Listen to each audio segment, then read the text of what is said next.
जय मिथिला मिथिला खबर में अहाँ सबके स्वागत है। हम बाजि रहल छी मनोज चौधरी। एखन हम छी पूर्णिया के बीजेपी कार्यालय में और एतऽ अहाँ के केंद्रीय राज्य कृषि मंत्री कैलाश चौधरी जी प्रेस कॉन्फ्रेंस कनी काल में करता। हम बात करी छी हुनका से जे हुनकर की कथन छनि। सुप्रीम कोर्ट ने भी मोहर लगा दी है कि जो निर्णय था वो बिल्कुल सही था और नोटबंदी का निर्णय जो किया गया जिसकी वजह से जो कालाबाजारी या जिस तरह से जो होता था वो सारा चीज़ नोट आने की वजह से उससे जनता को उसका बेनिफिट मिला और सुप्रीम कोर्ट ने भी उसकी मोहर लगाई। तो मैं बहुत बहुत बधाई देना चाहता हूँ, धन्यवाद दूंगा। किसी भी स्टेट में जाते हैं तो वहाँ पर बिहार का युवा है वो रोज़गार के लिए घूमता दिखता है।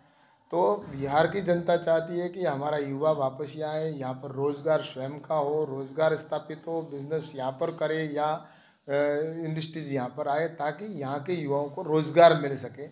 इस दृष्टि से मुझे लगता है कि निश्चित रूप से बिहार के अंदर जब एक डबल इंजन की सरकार होगी, विकासोन्मुख करने वाली विकास सरकार होगी और जो केंद्र सरकार की योजनाओं को धरातल पर अच्छी तरीके से उतार सके और कड़ी से कड़ी मिले तो बिहार का विकास होगा और एक गुजरात मॉडल जो होना चाहिए वो यहाँ पर हो। तो इसलिए मुझे लगता है कि आने वाले समय के अंदर भारतीय जनता पार्टी के कार्यकर्ता जो बिहार की सरकार है, जनता की समस्याओं को लेकर यहाँ के लोग परेशान हैं तो उनको लेकर भारतीय जनता पार्टी आने वाले वक्त के अंदर यहाँ पर आंदोलन भी करेगी और इस सरकार की ईंट से ईंट बजाएंगी कि हमारी जो आम व्यक्ति है वो जिस तरह से त्रस्त है, उनकी समस्या है, उनको समाधान नहीं हो रहा है। आज यूरिया है, डीएपी है, जो स्टॉक होने के बावजूद भी किसान को ब्लैक के अंदर खरीदना पड़ रहा है और अधिक पैसों के अंदर खरीदना पड़ रहा है। तो ये स्थिति बिहार की बना दी है इस सरकार ने। तो इसलिए आने वाले वक्त के अंदर भारतीय जनता पार्टी बड़े स्तर पर आंदोलन भी करेगी और ईंट से ईंट बजाकर जनता की समस्याओं का समाधान भी करेगी। ऐसा आगे जाकर सरकार करने वाले भारतीय जनता पार्टी की रणनीति के तौर पर हम आने वाले वक्त के अंदर इनको घेरने का प्रयास करेंगे ताकि यहाँ पर एक सुशासन वाली सरकार बने और जनता के विश्वास वाली और जनता की सरकार बने। तो निश्चित रूप से इसके लिए हम आगे काम करेंगे। प्रदेश का मुखिया होता है और आपको पता है कि हमारे भारतीय जनता पार्टी के कार्यकर्ता उस समय भी इन विषयों को उठाते थे और इन चीज़ों को कहते थे, लेकिन उसके बावजूद भी आपने देखा होगा कि अब उससे भी ज़्यादा भयावह स्थिति बन चुकी है।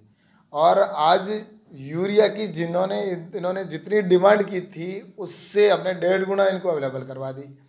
जब हमारी मीटिंग हुई उसके अंदर उन्होंने जो यूरिया की मांग की थी वो लगभग 4000 मैट्रिक टन की मांग की थी, लेकिन हमने उसकी जगह पर 6800 मैट्रिक टन की व्यवस्था हो गई, लेकिन उसके बावजूद किसान तक नहीं पहुंच रही है और कालाबाजारी हो रही है। तो इसका मतलब स्पष्ट होता है कि यहाँ की सरकार फेल हो चुकी है और इनके मंत्री है जो भ्रष्टाचार के अंदर लिप्त है, इनकी वजह से ये सारी स्थिति यहाँ पर जंगल राज जैसी स्थिति बनी है।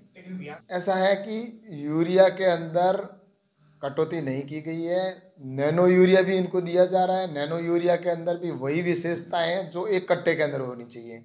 नैनो यूरिया की पूर्ण व्यवस्था की गई है और यूरिया की भी पूर्ण व्यवस्था की गई है और ये जो हमारी बैठक होती है जब आवश्यकता होती है उससे 7-8 महीने पहले बैठक हो जाती है और उस बैठक के अंदर राज्य ही डिमांड करता है कि हमारे को इतनी आवश्यकता है, उतनी हमने उनको बिहार को दे दी है और उसके बाद में उससे भी 1.5 गुना अधिक दे दी है। आज भी उनके पास स्टॉक पड़ा है, फिर वो स्टॉक किसके लिए रखा है? किसान तक पहुंचा नहीं रहे ताकि कालाबाजारी हो और मांग किसान करता रहे और जिससे इनके जो लोग हैं, जो इनके डीलर या इनके जो लोग हैं जो इसमें कालाबाजारी में लिप्त हैं और वही इस माहौल को बनाकर रखते हैं ताकि केंद्र सरकार के ऊपर हम आरोप लगाते रहें कि जितनी मांग की थी उतनी वो दे नहीं रहे, लेकिन वास्तविकता यह है कि जितनी मांग की थी उससे भी अधिक उनको दिए। आज भी इनके पास स्टॉक पड़ा है, फिर भी कालाबाजारी करवाकर ये केंद्र सरकार के ऊपर आरोप लगाना चाहते हैं। आरोप लगाना नीतीश बाबूजी का हमेशा से आदत रही है और आरोप लगाकर ये बच नहीं सकते क्योंकि जनता अब इनको अच्छी तरह से समझ चुकी है और आने वाले वक्त के अंदर इसका जवाब देगी। मैं आपको इसमें यह कहना चाह रहा हूं कि यूरिया डीएपी की यहाँ पर ऑलरेडी स्टॉक पड़ा है, कोई कमी नहीं है। ये यहाँ से कालाबाजारी करके और पास के राज्य नेपाल में बेच रहे हैं।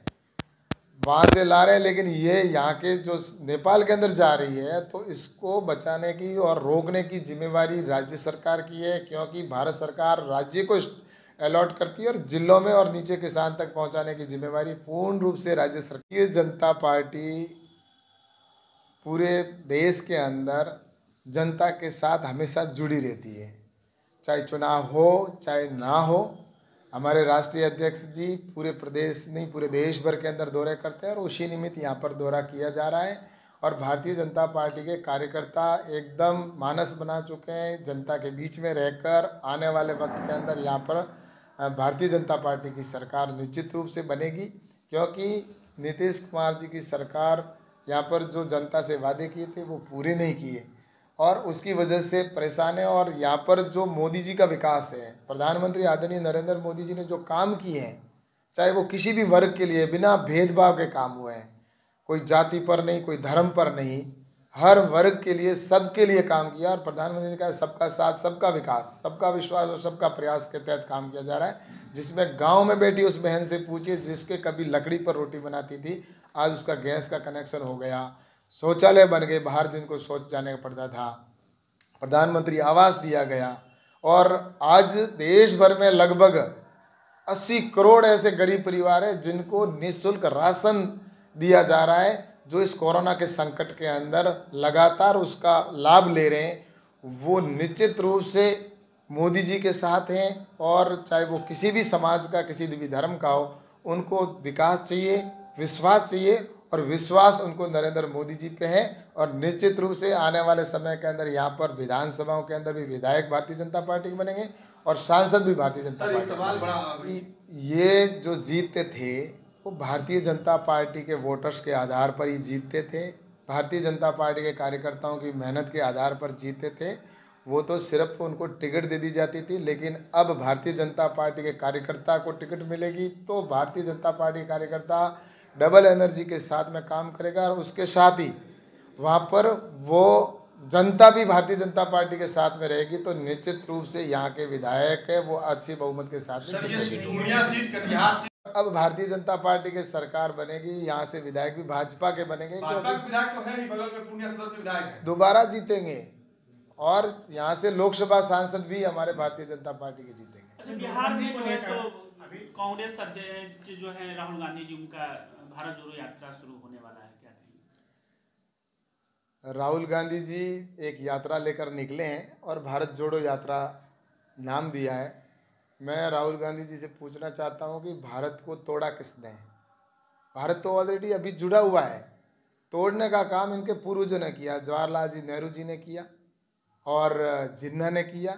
जिन्ना चाहता था कि मैं प्रधानमंत्री बनूं और जवाहरलाल जी नेहरू जी चाहते थे कि मैं प्रधानमंत्री बनूं, और दोनों की चाहत में भारत माता के दो टुकड़े हो गए, एक इधर पाकिस्तान और बांग्लादेश बना। और जम्मू कश्मीर भी हमारे हाथों से जा रहा था धारा 370 की वजह से, लेकिन प्रधानमंत्री आदरणीय नरेंद्र मोदी जी ने जम्मू कश्मीर की धारा 370 को हटाकर हमेशा के लिए भारत के साथ जोड़ने का काम किया, धारा 370 से मुक्ति मिली। इसलिए राहुल गांधी जी अब वहाँ पर जाकर तिरंगा लेके जा रहे हैं कि मैं जम्मू कश्मीर में तिरंगा फहराऊंगा। तिरंगा तो हमारे श्यामा प्रसाद मुखर्जी ने उस समय फहरा दिया था जिस समय वहाँ पर आदमी के जाना मुश्किल होता था, लेकिन आज सारी सामान्य स्थिति हो गई, आज धारा 370 हट गई, इसलिए राहुल गांधी जी वहाँ पर तिरंगा फहराने की बात करते हैं। वरना आज से 8-10 साल पहले अगर तिरंगा फहराने की बात करते तो हम मानते कि वास्तव में वो हैं। लेकिन सही है कि उनको कोई बहाना चाहिए यात्रा निकालने का, तो वो यात्रा निकाल रहे हैं और निश्चित रूप से भारत जुड़ा हुआ है। और ये राहुल गांधी जी के जो पूर्वज हैं उन्होंने इस भारत माता को तोड़ने का काम किया था। नोटबंदी को